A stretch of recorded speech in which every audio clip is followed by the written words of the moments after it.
Okay, so we're going to take a look at this first lap in full speed, then we'll come back and have a look at each corner in slower motion. Up to turn 1 at Hockenheim, stay in 4th gear in the Alfa GTA, turn the car with a bit of trail braking to get the rear rotating, and aim to get on the power just before the apex for a nice slingshot down this straight.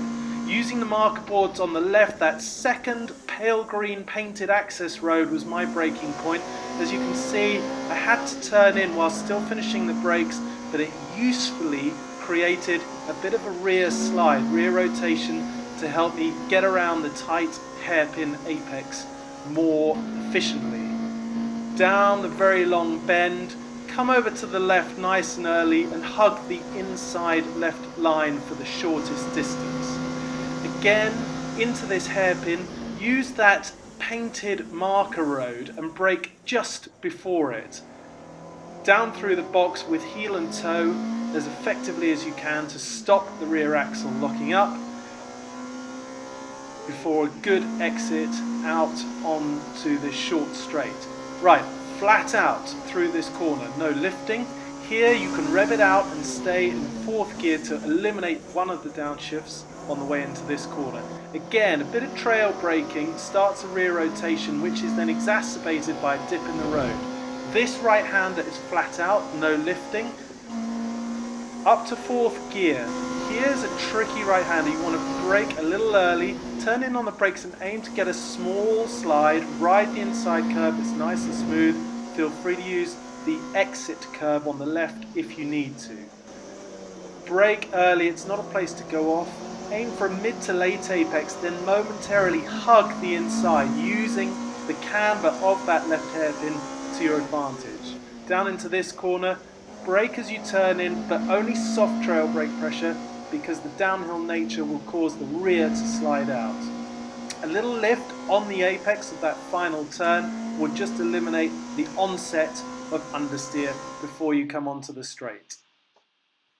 Okay, so now the same lap with the corners slowed down. Coming up to turn 1, we can really use these marker boards on the left and those painted green access roads as reference points.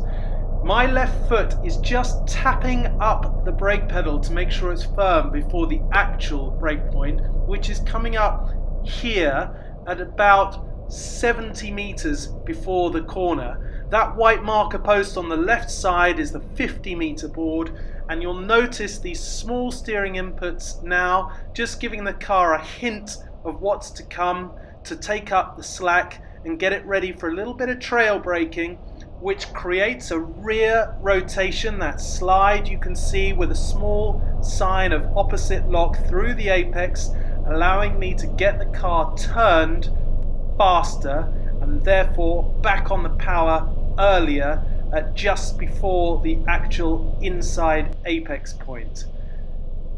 Through the exit, use all the width of the road. Feel free to use a little bit of curb if necessary. Again down to this hairpin at turn 2, really using these marker boards and again the green access roads as reference points. My braking is just before that access road, which is the second one of them. Using heel and toe to get down to 2nd gear smoothly, turning in on the brakes deliberately to create that small slide. Note, it's not a big slide, although I've got a bit more opposite lock there than I would normally aim for, but it does get the car rotated and turned much more effectively, and especially here the most important thing is to come out of that corner with early power to get a good slingshot down this long straight. That little left-hander behind us is easy flat. Just turn into it from the middle of the road and then go full right side on the exit without lifting, and then here you can gradually bring the car back over to the left for the shortest distance line. Down into the braking zone now for the next hairpin. Again, tapping up the brake pedal to check it's firm, just gently with my left foot, long in advance of the actual braking point, which is coming up here. I'm going to use that green access road there as my brake point, and I really mash the brake pedal very hard, kill the speed before I get down through the gears, again using heel and toe, and waiting for a late turn in here. Very much patience is required because the temptation is to turn in a little earlier, but that would be a mistake, causing you to run out of road on the exit. So stay late on your turn in, aiming for a late apex. That way you have all the road you need on the exit to get hard on power without needing to lift off. This next right-hander is flat in 4th gear. Here there is a temptation to go up to 5th, but it's better to use the full revs and keep it in 4th so that you eliminate a downshift into this next corner. Braking down to 3rd, I turn in with some trail braking to create this slide deliberately, and that gets the car turned through the corner quicker. It gets a flatter car on the exit, and I can get harder on the power. Keep the lock onto the left, then turn easy flat through the right. The car will just slide a little bit underneath you, but that's no problem at all. Now this next corner is tricky. Brake a little early, kill some speed, because when you turn in, as you can see, the rear starts to slide just a little. This is a good thing. It helps you get through the corner faster. You don't have to use the inside curb, but it's okay if you do.